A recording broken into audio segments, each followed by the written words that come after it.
Бүгін ұлдар мейрамы. Ұл деп неге атады екен? Ұлы дегісі келді ме?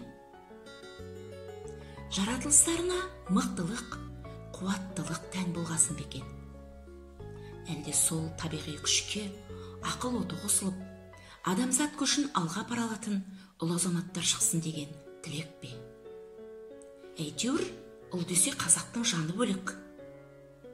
Сағысын ат деп, ұлды көп, жасқамай өсіреді. Тауын қайырмайды. Жылама қыздар құсап, көрсетпе көз жасыңды. Еркек емессің бе деп, қиындықты жеңе білуге шарт қояды. Аяныш білдірмейді қазақ ұл балаға.